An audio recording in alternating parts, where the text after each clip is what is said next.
Today we have another unboxing video. Unlike the first one I made, which had a bunch of swords and a pistol too, because, well, packages had casually been very well coordinated and delivery all came in one day. These last two have come kind of in offset times a little, so my previous video had two swords and this one has other two. So we'll dive right in and see what we have in store today. I updated my loose set of blades with a box cutter, or a X-Acto knife, I suppose is what it's normally called. But I think this tip is not as sharp as I would like it to be, so I'll have to think about that as well. I'm now coming to understand that this kind of blue webbing that's used to close the packages is a distinctive sign of packages that come from the Packagers service. As I mentioned, this is a French shipping service, which so far I've had no problems with. I actually may do a video soon about shipping too, because it's kind of a complex topic as well. Each country has different regulations around it, different services, different costs. So yeah, if you've been following kind of what's going on in the UK at the moment, you probably know that things are far from being easy and transparent. So there's that. But let me know if you think it would be an interesting topic, like the logistics of sword shipping.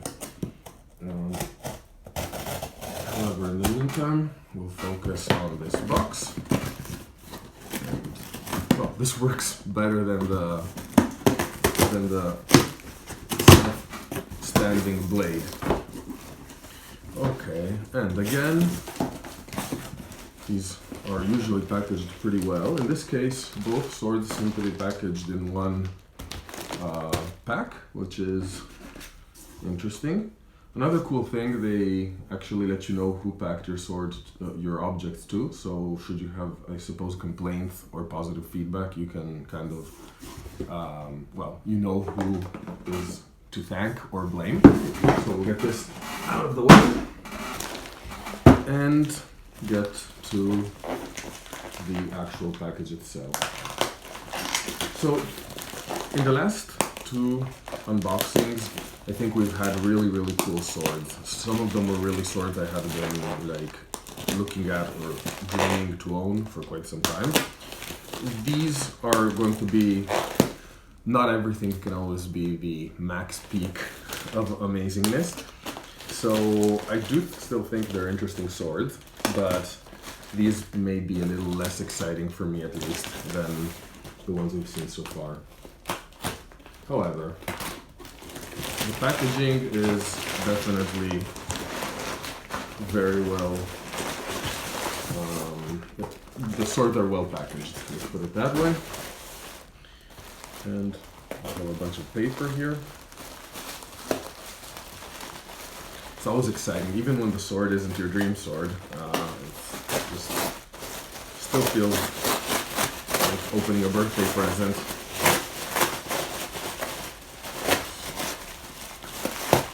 A lot of paper this time, you can see. So they were double packed and wrapped, and then they're individually packed here. So this out of the way. We maybe already have a little spoiler down there, I don't know if you can see it, but we'll start with this one. So one of these is actually damaged, and it's this one here. So let's see, make your guesses on what you think this may be. This is an interesting style of packaging, I would say. And this is actually more interesting than I initially thought, honestly, because, ooh, okay, this is actually quite interesting, because this is, you see a lot of these. This is a model, I don't remember exactly what the name is, but it's basically a, I think, infantry officer's sword from the French Revolution time.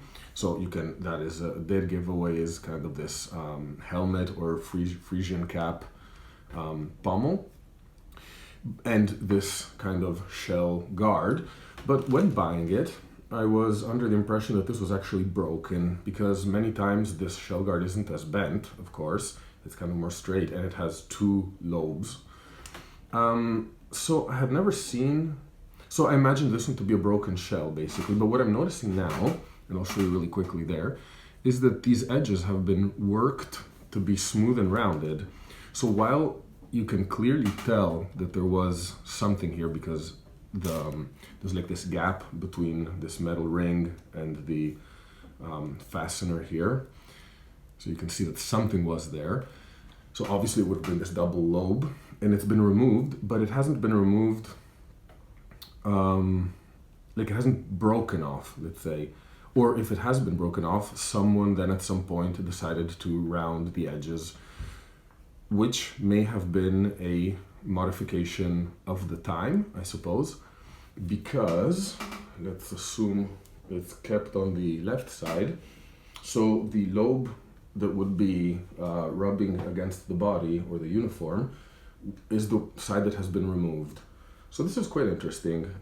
It's definitely not in pristine shape in the sense that this has been modified for sure, but I had the impression that this was just a breakage, let's say, like old, like just damage, and instead I'm kind of edging towards this being instead a modification, whether willingly made or not, I do not know. The blade is in really good shape, but rusty. So here's a quick overview.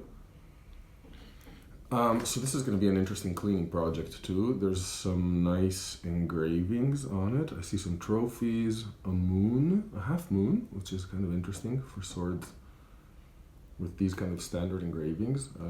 It's the first time I see it. It's a very small half moon. And then the typical flowers, and there could be some writing too, perhaps. Okay. Seems like there might be some writing. Anyway, this is going to be a very interesting cleaning project. It retains its wrapping, the Turk's head knots, so it's overall in quite nice shape. Someone added some glue here at some point, but it's nice and pretty firm in the hilt too. Okay. This is a little annoying. The blade is bent like a hook bend right on the tip there. I hope you can see it. But these two came at a quite good price, so that's why I bought this one, even though I thought it was damaged. I was like, okay, it's still going to be interesting to hold on to and check in person, let's say. And so far it is. But we're not making a video about this, it's an unboxing. So we'll check out the next one right away. And let's see, I'll give you another hint. Check this out. It's a lion's head. So make your bets and guesses as to what it may be.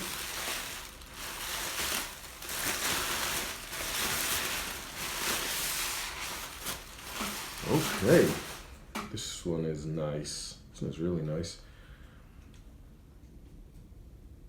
Okay, this is so this, if I'm not mistaken, in my very cursory research, could be a naval or perhaps artillery sword. It's German, probably German imperial. It has the ruby eyes that you often see on these lion pommel heads.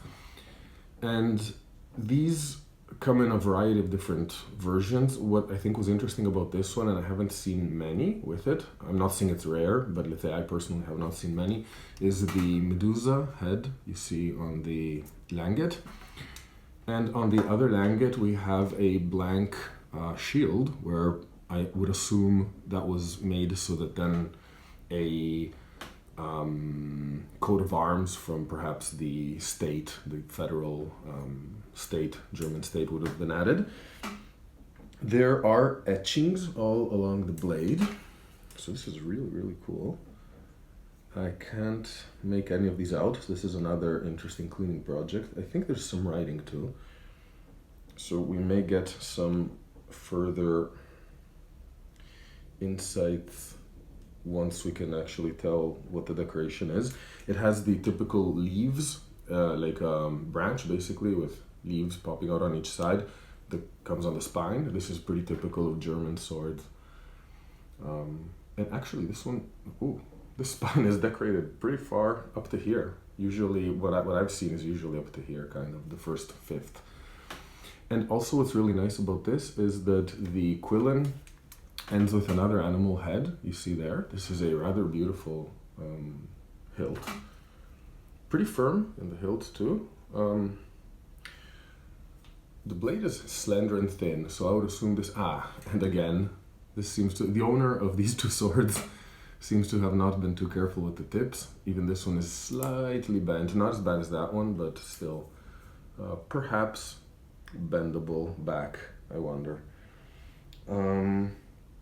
Okay, but these were the two swords I wanted to show you. So of course we're going to be looking at them into way more detail in a further video and cleaning them up and doing, of course, the usual expected kind of content from this channel. So thank you for watching. I'll see you in, well, soon with more sword videos.